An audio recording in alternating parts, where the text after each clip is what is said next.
up. Yeah, we know what we made of. Can't get enough of you, boo. I'm a chaser. Face up. Now I feel a little major. Blink. All right, hey, what's going on? JitsCast is back after a very long hiatus. So, yeah, sorry I've been gone for so long. This definitely was not planned to be gone for months. It's been almost half a year since I've done one of these, so it's been a pretty long time. Funny thing is I actually recorded one in between that time. It was after I did a tournament. I competed at a tournament called Grappling Industries, and I actually pulled down 2 silvers, and I didn't upload them. So I should have. I've just been it was hard for me to, I guess, do these consistently, and I decided to go back and just leave these on the Blacker Than Black Times Infinity podcast. And so all that stuff is you're already getting content every week, and this will just be in addition to that, so I won't have as much pressure to keep putting out a podcast with just me every week. So this should be a little bit easier. And I know I used to do a lot of these when I was at the gym doing with other people that I train with, but now that I have, you know, a toddler, it's a little bit more difficult because I can't stay after as long to talk to somebody to do a podcast with. So that's the main reason why I haven't put these out as often, and I just haven't been doing them in the car because I've been listening to a lot of audiobooks. I'm sorry, that's kind of a shitty excuse, but I kind of got pretty deep into listening to some old school sci-fi. So I've been listening to, Robert A. Heinlein and Isaac Asimov. So if y'all wanted to, this is not jiu-jitsu related, but there's a couple of books that I listened to recently. One of them was Stranger in a Strange Land, which is a great book. I read that when I was a kid, and I kind of forgot that the book started. It's like a sci-fi book, but in the end, it ends up kind of being this weird sex cult, which is kind of funny. And then I also listened to Isaac Asimov's The Foundation series. So I listened to the first 2, and those have been really interesting. So that's just a quick update to why I've been gone. But I'll be putting these out more often. I'm not going to commit to a schedule this time, though, so it'll just be when I get time, and it'll be just in addition to the Blacker Than Black Times Infinity podcast.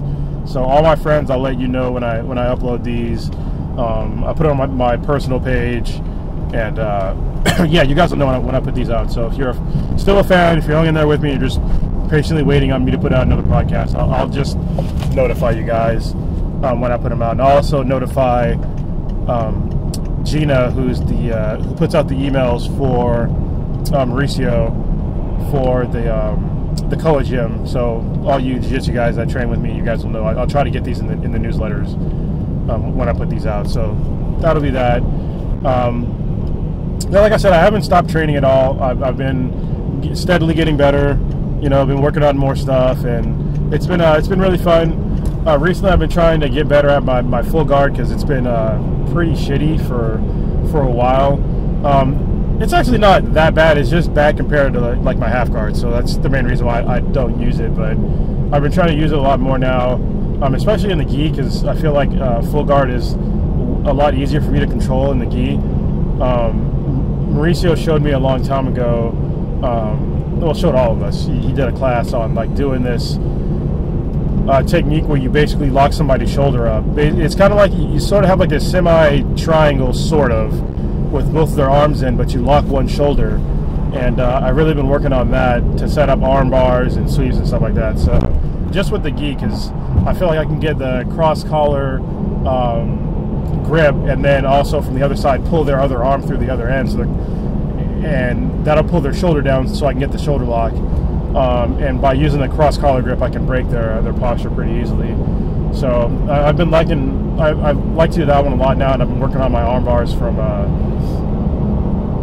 the full guard, even though I don't like doing them, but using that shoulder lock technique gets them kind of stuck in place and it helps me set things up a little bit better, because I can get angles a lot better now, but it's still a little difficult for me because my legs aren't that long, and yeah, I'm just learning how to get better angles, and that shoulder lock kind of sets up the angle for you automatically. So I've been kind of working on little, quote-unquote hacks here and there on how to get my angles a little bit better, and it kind of led me to like this epiphany of like jiu-jitsu is kind of weird. It's kind of like it gives you these superpowers. When you first start doing jiu-jitsu, like everybody's so much better than you, and at least when I started, I was like, I didn't know how I was going to get that good, you know. I was just like, you guys can do all these things that I can't do, like triangles and these, you know, people had good guards. They could armbar easily from the guard. You know, they had these really cool techniques. And this is stuff that, you know, I didn't think I'd ever be able to do. Like, I was really frustrated with particularly like triangles, because I was like, you know, I'm kind of stocky. Now I'm not as stocky because I lost weight, but by the time when I first started, I was over 200 pounds, and, you know, just me to try to get the triangle right was just like, it seemed like an impossible task. And, you know, Mauricio and everybody else told me, you know, you got to get better angles. And, you know, I understood. I thought I understood, you know, just better angles. So I was like, but I just can't get the angle because, you know, I'm not flexible enough. I'm not blah, blah, blah. I just got a bunch of really fucking shitty excuses on why I thought I couldn't do something, instead of just really putting in the time and trying to work. I mean, I worked at it, but I think I really needed just the mat time and the experience to really understand what that angle was. Because, you know, for somebody to say, you know, step on the hip and then turn your body, I mean, that's all well and good. It's good to say, and yeah, that's what you do, but you don't really understand that until you do it enough, you know, until you really step on the hip and get that proper angle. Because I tell people that now, and they still kind of don't get it. Like, they'll look at me and they're like, what do you mean step on the hip and, like, turn your body? But that's really what it is. You just step on the opposite hip, and when you press away, it automatically turns your body the right direction. So, but really understanding that and the fundamentals is just like, you really just gotta drill it more, you know what I mean? And after drilling it, you really have to put it in practice. Like, when you're rolling, you have to really do it, because drilling it's good, you know, to understand how to do it, the basic movement to do it, but unless you're doing it in a roll, in my opinion, like, you're not going to know if it's really going to work, because, you know, when you're drilling, usually they're not going to give you that much resistance. And so I think it's better for me to really feel like what it's like to cut it a really good angle on somebody that's resisting. You know what I mean? So that's why I like doing it. I like doing it in both scenarios. You know, obviously to learn, it's better to drill, but to really hammer down and really tighten up that technique, you got to do it in a roll. You know, you got to figure out how to do it in a roll. And I've said it, you know, multiple times. For me, you know, the best time to really work on a technique, if it's something new or something you need to work on, is do it in a roll right after you drilled it. Because right after you drilled it, it should already be in your mind on how you should be able to set it up. And then once you start, you know, rolling, you got to figure out a way how to get to that same exact setup from a roll. And it's not going to be probably the same way that you did it in the drill. You got to get kind of creative, which kind of leads me to you know, another point in jiu-jitsu, and it's creativity is really understated, I think, in jiu-jitsu. Like, I haven't heard of a lot of people, or, you know, at least that I've heard of, you know, when I go online and watch a lot of videos and listen to, you know, a lot of people, I don't hear people put enough emphasis on being creative with techniques. Even when you're learning, I guess after you've learned some of the basics, I say some of the basics because, I mean, the basics to me is kind of like stuff that you can always fall back on, right? I mean, doing like really cool flashy moves, they're neat and all, but usually it's the more basic moves that win. And for me, it's kind of like I'm getting more creative on how to make entries into those more basic movements, like arm bars, and now I'm doing, you know, more leg attacks and stuff like that. I'm just trying to learn better entries into what I already know. So instead of me doing like a normal Kimura, you know, I'm trying to do a Kimura from like odd angles. Like when somebody's trying to take me down and they leave an arm out, I'm going immediately for that Kimura grip instead of, you know, trying to just do it from, you know, my guard or from my half guard. Or, you know, if we're just, you know, kind of locking up, I'm immediately going to look for that arm. Anytime I see a space between their elbow and like their ribs, if there's like, you know, 3 or 4 inches in there, if I see that space, if I can fit my arm in there safely, I'm going to go for it, you know, and go for that Kimura. And for me, that's the basic. That's all I'm looking for in the Kimura, is that space, like a little chicken wing with that arm. You know, if that arm is out and I got that space between that elbow and that rib cage, man, I'm going to go for it. And that's something that I just didn't see before, but it's something that you need when you're doing the basics, right? You can't obviously do a Kimura if somebody's elbows are in. Like, it's pretty much impossible. So that's been really cool for me to do. And recently I've been trying to work on my mount, because I don't really like mount that much. I know it's weird for people to hear, but I mean, unless I'm going to punch somebody in the face, I don't like to do it, because I feel like I don't have as much, I don't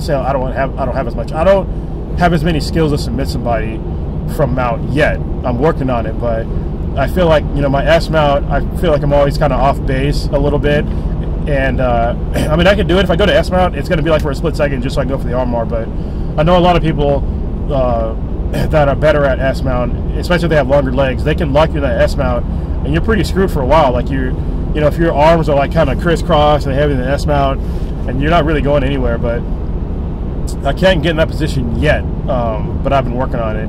Recently, I've just been trying to get a really high mount on somebody, and then working one of their arms away from their body up above their head. For me, that's been a really good way to finish something from the mount. Usually I try to just get a straight arm lock out of it, or work into an Americana, just trying to get, you know, that arm away from that body, just separating, you know, singling out an arm, getting away from the body. And even if they flip me over from that position, if their arm is still away from their body, I'm still going to get some sort of arm lock usually. So that's been really cool to really put in my arsenal. And also, now that I've been doing this for a while, I've actually gone back to some techniques that I kind of threw out of my arsenal for a while. So for me, my favorite position is probably side control, which anybody that rolls with me know that's what I try to get to. Even if I go to mount, I'll go to mount for like a second, and I'll go right back to side control, because that's just where I feel more comfortable and where I have the most options. And in the gi, I used to do a move called the ninja choke. And for me, when I first learned it, it was a very high percentage finish with the ninja choke. I'll put it in the description. I think I talked about it before. It's basically where I finish somebody with my own gi, my own lapel, from side control. And when I first started doing it, it was pretty high percentage, and then pretty high percentage finish. And then people, you know, started learning my tricks, and it went to like maybe the 60% range or maybe 50% range finishing. And so I just kind of threw it out of my you know, submission portfolio, so to speak. And then I learned of a new way to finish it, because for me, like, the way I was finishing it is, I'll link the finish in probably put it in the video, but basically I have to feed my own lapel around the opponent's head, and then I would basically like put my body on the other side of them, like kind of like a north-south choke, and then I would just kind of pull on my own lapel, keeping it tight, and that would usually finish it. But it would take like a lot of strength for me to pull, and I have really bad wrist and hands. Like, I already had surgery on one of my wrists, and my hand got crushed a couple months back, and it still isn't right. And so my grips are not that great. I don't like using them in jiu-jitsu at all, for that long anyway. I can do grips, but I just don't like to burn them out, because my hands will burn out quick. And so for me, I was like spending too much time trying to finish that position. And so now I learned, instead of trying to just pull from like the bottom, like my bottom hand, what I'll do now is I'll get the same grip, but I'll get their head underneath like my forearm, and I'll pull a little bit, but I'll also just put my elbow up, so it forces their head down, and it'll choke them. And that put my percentage back up to, it was 100% up until recently, when there's a purple belt by the name of Leo that used to come and do jiu-jitsu, and I used to always love rolling with him, because he was bigger than me. He's a pretty strong guy, but his technique was really good, because he was the first guy that I rolled with that was really good at inverting and berimbolo. So for me, it was really fun to roll with him, because he was a big guy, but when you roll with him, it was like he was real kind of flowy, and he would just like you would just fall into his submissions and stuff. So it was pretty cool. But he recently just came back to jiu-jitsu after some injuries, and he broke my streak of using that technique to finish. Like, I couldn't get my forearm underneath the back of his head to finish it, and he got out of it. I was like, God damn it! But it's still pretty high percentage finish for me, and it's been a lot of fun. So yeah, and other jiu-jitsu news, it's been kind of cool to be able to sort of emulate some of the people that kind of inspired me in jiu-jitsu. So there was a gentleman by the name of Will, who was a brown belt when I first started doing jiu-jitsu. And this is a story I always love to tell with people that start doing jiu-jitsu as like a white belt, or even like, you know, guys that are, you know, higher belts. This is the first time I felt like, I don't want to say real jiu-jitsu, because the guys, when I was a new white belt, obviously I'll get submitted a lot. But this is the first time when I rode this guy that I felt like I was rolling with somebody that was like, he was so far out of my league. It was like rolling with an alien. It was crazy because I didn't know he was a brown belt at the time. And it was like maybe a month or two after I started doing jiu-jitsu, and I started feeling comfortable doing jiu-jitsu. And he was a super nice guy, you know, and he asked me to roll, and I was like, sure, you know, I'll roll. So I go to roll with him, and as soon as we start like rolling, I felt immediately like super uncomfortable, because it was just like not uncomfortable like with what he was doing, but just like how easily he could manipulate my body into being where he wanted my body to go. Like, it was a feeling that I never felt up until that point. And the fact that everybody else that I rolled with up until that point, they would submit me, but I would kind of know it was coming a little bit, you know what I mean? But I couldn't stop it, but I knew, like, oh, you know, I'm gonna get triangled, so fuck. Oh, I'm in armbar position, goddamn, I'm screwed. But Will was the first guy that I rolled with where he would submit me in transition. So basically, he would let me, well, I would feel like I was doing good. I was like, oh, you know, I'm going to get a sweep, or I'm going to get a better position. But as soon as I started getting into that better position, all of a sudden I was magically submitted. And I was just like, what the hell is going on here? It was almost like I was rolling with like a magician. It was like the weirdest thing in the world. And I always wondered like how he did that. And now I kind of understand. Like, he was basically just letting me just fall into all these positions, because he knew, like, from positions, he knew where I was going to go. Like, he knew I only had so many options as a white belt on, like, where I was going to go. And he was just going to let me do it. He was just going to be like, okay, you're going to probably pass to this direction, so I'm going to let you pass, but you're going to fucking pay for it. And so I always wonder how he did that, but now I kind of get it. So now when I roll with white belts, I'm just rolling now just to see what they'll give me. And then I'll submit them after, you know, they give me something. I'm not trying to force a submission on white belts. I'm just trying to, like, flow, and then when I see something open, then I'll just take it, you know. But before, those weren't even an option. Like, I would have to force my way into submissions and just kind of, it wasn't always bully, but it's just like, it kind of is. Like, you have to muscle to get into certain positions, you know what I mean? Or you have to, like, super telegraph shit. And I don't like doing that, at least with, like, white belts. You know, when I'm rolling with somebody that's, you know, my skill or above, you know, obviously I have to, like, work to get submissions harder. But with white belts, it's kind of cool because, you know, it's fun to, like, have them go, you know, 100% and then see what they're going to do. Because sometimes they show me something new and I'll end up in, like, some funky-ass new position, but I'll still end up in a place where I can submit. And so I still learn from rolling with white belts, because I'm going to end up somewhere possibly new. So it's kind of cool doing it that way for me, because I think we can both learn something instead of, you know, just me going to my A game and just getting submissions, you know what I mean? Because it's not fun, you know, especially for me now. Like, if I'm just going to do shit that I always do, I'm not really going to learn anything new. So just kind of going out of my comfort zone, that's where, you know, going back again to, you know, using my half guard and stuff like that, it's been pretty cool to go back to there and see what I can do from, going back to full guard and see what I can do from full guard now. It's pretty neat, you know. This is a really fun time for me to be doing jiu-jitsu. Every day I'm ending up in some new funky position and just trying to learn how to get a submission out of that. I'm loving it. You know, I loved jiu-jitsu before, but it's kind of like falling in love with jiu-jitsu all over again.